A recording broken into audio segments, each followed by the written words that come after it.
futuro ministro da Casa Civil, Onyx Lorenzoni, é deputado federal pelo DEM do Rio Grande do Sul. Ele está em seu 4º mandato e foi o responsável por montar a estratégia de articulação política do governo Bolsonaro.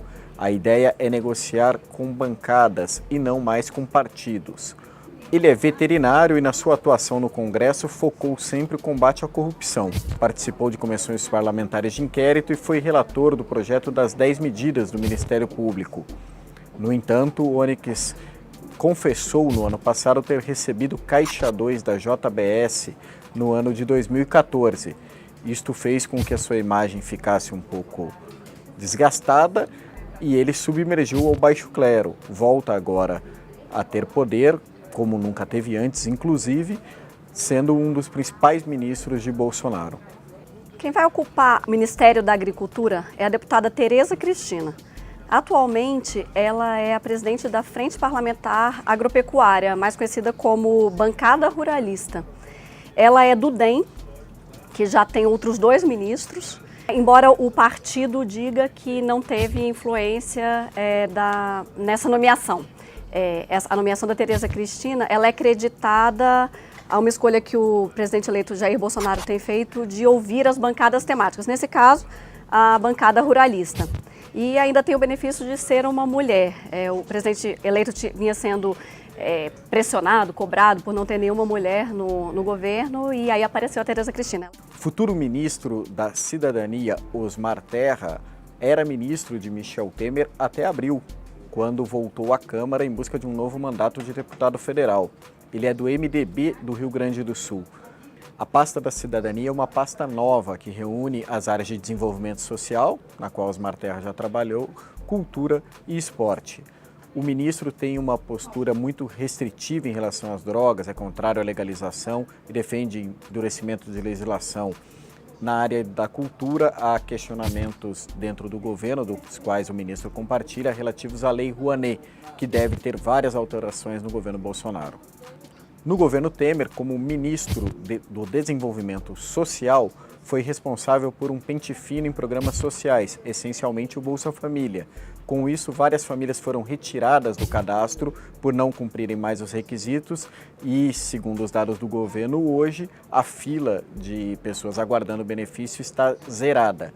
Entre as propostas que ele já disse que vai implementar está o 13º para o programa, uma das medidas anunciadas por Bolsonaro ainda na campanha. Bom, o novo ministro do Meio Ambiente é Ricardo Jaquino Salles, ele é um advogado, ele foi secretário de Meio Ambiente de São Paulo entre 2016 e 2017. Ele preside o Movimento Endireita Brasil, ele foi denunciado ao Ministério Público por improbidade administrativa.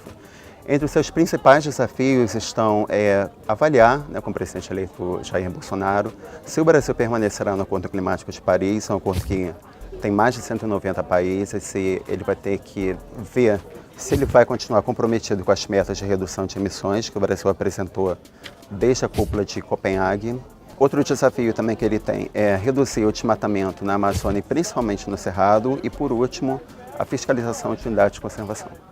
O futuro ministro da Saúde, Luiz Henrique Mandetta, é deputado federal pelo DEM do Mato Grosso do Sul, mas tinha decidido abandonar a política. Ele não disputou a reeleição e planejava retomar um mestrado na área de saúde. No entanto, agora terá a missão de chefiar uma das pastas mais complexas do governo Bolsonaro. Ele foi consultor do presidente eleito para a área desde que Bolsonaro se dispôs a disputar a presidência e conquistou o cargo com o apoio da Frente Parlamentar da Saúde. Mandetta foi um dos principais críticos do programa Mais Médicos e tem ideias de certificação de médicos na área de saúde que já provocaram problemas com o presidente eleito, que discorda dessas ideias. Mandetta também tem uma pendência, ainda sob investigação, de que teria beneficiado uma empresa quando foi secretário de saúde em Campo Grande. Ele nega as acusações. Bom, o Gustavo Bibiano é um advogado formado pela PUC do Rio, que vai ser o ministro da Secretaria-Geral da Presidência, que é um ministério que é bem próximo ao presidente, tem gabinete no Palácio do Planalto. Ele se aproximou do Bolsonaro no ano passado, em 2017, por iniciativa dele, por meio de amigos em comum, ele conseguiu chegar ao Bolsonaro. E desde então ele se tornou uma pessoa muito próxima do Bolsonaro. Ele virou presidente do PSL, foi quem costurou a ida do Bolsonaro para o PSL, numa época em que ele estava mais inclinado para um outro partido. E no governo ele vai ter um desafio pela falta de experiência política dele, né? Não é um meio natural dele, na questão da articulação política, que é um desafio que vai ser comum ao governo do Bolsonaro. Ele vai participar também ao lado de outras pessoas, mas ele vai ter esse teste que vai ser um teste importante logo no início do ano que vem. Ele é advogado, trabalhou em escritórios aqui no Rio durante muito tempo. Ele chegou a morar nos Estados Unidos, porque ele também é faixa preta de jiu-jitsu.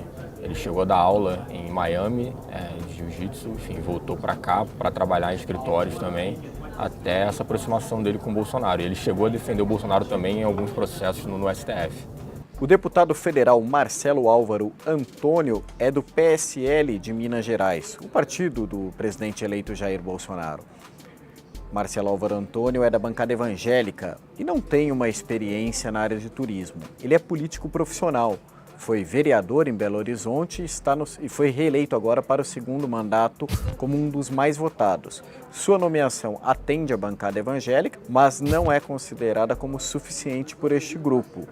Marcelo Álvaro Antônio é ligado também a Gustavo Bebiano, que assumirá a Secretaria-Geral da Presidência da República e é o único deputado federal do PSL que terá um cargo na esplanada.